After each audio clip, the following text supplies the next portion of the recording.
Assalamualaikum warahmatullahi wabarakatuh. Salam sukses luar biasa. Masih bersama saya Brapo Family Business. Oke, pada kesempatan ini kita berbincang-bincang sedikit tentang yang jelas tentang usaha kita. Yang pertama, kita hari ini berbincang santai.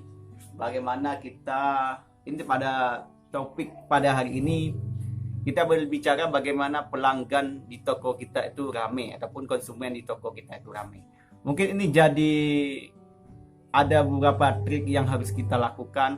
Kadang-kadang ada orang yang menggunakan jalan-jalan yang salah untuk mencapai itu, percaya kepada hal-hal yang gaib misalnya kan. Nah, itu ini kita buka aja pada hari ini. Apa tipe utama yang memang semuanya itu berasal dari diri kita sendiri. Bagaimana konsumen itu bisa rame itu tergantung pada cara kita. Kadang ada yang berbicara tentang gaib, pakai misalnya supaya tokonya laris manis, pakai azimat di toko, ditanam benda-benda yang aneh. Itu kan ada, karena itu terlalu mungkin itu pengaruh dari ambisi dia pengen cepat maju. Tapi sebenarnya ada hal-hal yang alami yang bisa kita lakukan dan tidak melenceng yang terutama dari agama kita. Oke, kita berbincang-bincang sedikit. Pada poin pertama ini berdasarkan pengalaman saya. Mungkin saya dulu pernah juga yang nanya kepada saya, kok kamu bapak ini kok pindah-pindah toko, kok konsumennya tidak pernah lari dari bapak, tetap setia kepada toko atau usaha bapak. Itu kan jadi memang wajar itu di masyarakat, apalagi kita misalnya berbicara dengan masyarakat yang agak awam ataupun masyarakat yang masih mempercayai tentang hal-hal yang azimat ataupun hal yang benda-benda, mempercayai suatu benda yang diletakkan di toko ataupun ditanam di depan toko, itu masih mungkin mereka wajar mempertanyakan itu. Tapi kalau sekarang masih sudah yang generasi milenial sekarang sudah enggak lagi, mungkin enggak begitu percaya lagi, dia pasti akan menciptakan sesuatu yang baru misalnya untuk menarik konsumen di toko dia. Oke, saya pada hari ini mungkin berbincang-bincang tentang itu juga, karena mungkin ada yang bertanya, pindah toko, pindah ke sana, pindah ke sini kok konsumennya tetap, dibilang. Apakah ada, maklumlah orang bertanya itu kan ada yang istilahnya yang hal gaib atau benda-benda yang dapat menarik konsumen gitu. Enggak, sama saya bilang aja kayak gini. Sebenarnya pada konsepnya, pada dasarnya ketika kita sebelum membuka usaha itu memang kita tuh harus siap. Yang pertama kita siapkan mental kita. Yang kita katakan mental kita itu yang pertama apa? Kita sebagai penjual ini dalam konsep berjualan yang diutamakan itu adalah pelayanan. Ya, pelayanan. Kita memberikan pelayanan prima kepada konsumen. Itu azimat yang paling mujarab, dan percaya kepada Allah, pada Tuhan kita. Rezeki itu yang memberikan adalah Sang Pencipta. Allah yang memberikan kepada kita rezeki itu. Kita hanya sebagai manusia ini, sebagai pedagang, kita hanya berusaha memberikan terbaik. Masalah rezeki itu tidak akan salah alamat istilahnya kan. Misalnya kita, ini contohnya saja ya. Misalnya ini berada di sini di toko. Ini misalnya dari luar sana ada konsumen saya lagi asik main game di HP. Tiba-tiba datang konsumen bilangnya, "Assalamualaikum."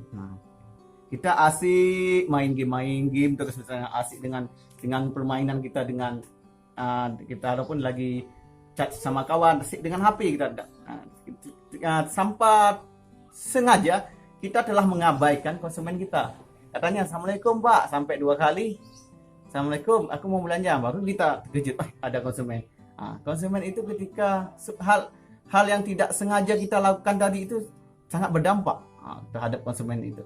Karena dia terasa di situ tidak dihargai. Konsumen itu menganggap kita mementingkan HP kita, main HP daripada melayani dia. Itu salah satu. Itu secara istilahnya emosional, ataupun secara ya itulah itu berpengaruh. Karena orang kalau apalagi orang tuh konsumen kita itu sifatnya mungkin cepat kali tersinggung.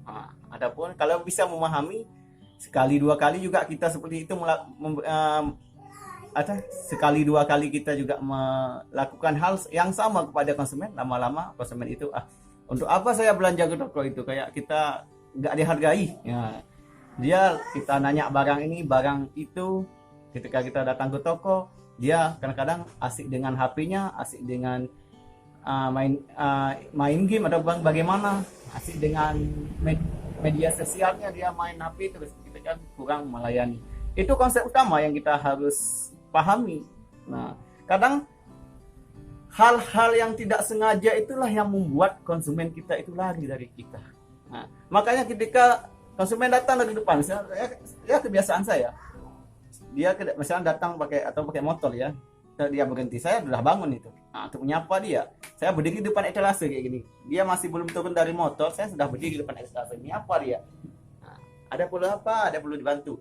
Seperti itu yang harus kita lakukan. Bukan konsumen dari depan itu yang dah pertama yang menegur kita ataupun dia kayak gini.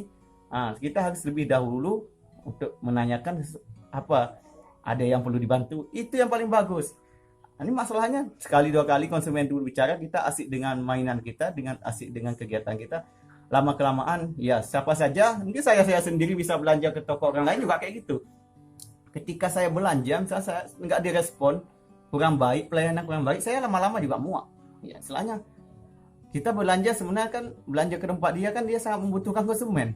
Ya, tiba-tiba kita belanja di situ dia tidak mengabaikan kita, tidak menghargai konsumen. Dalam arti dia lebih mementingkan game ataupun main HP dia daripada kita. Itu lalai. Sebenarnya itu memang hal-hal yang tidak sengaja kita kadang sebagai penjual ini kan kita selalu asik dengan aktivitas kita yang tidak atau yang tadi main HP misalnya atau yang lain, sehingga kita mengabaikan konsumen. Itulah yang salah satunya. Yang kedua, ketika konsumen itu belanja di toko kita, yang penting ketika dia menanya suatu jenis barang, ya silakan kalian itu menunjukkan barang-barang yang mana yang dibutuhkan, tanya dulu apa yang butuhkan, apa lagi, kan tidak, mereka kan terasa dihargai sangat luar biasa.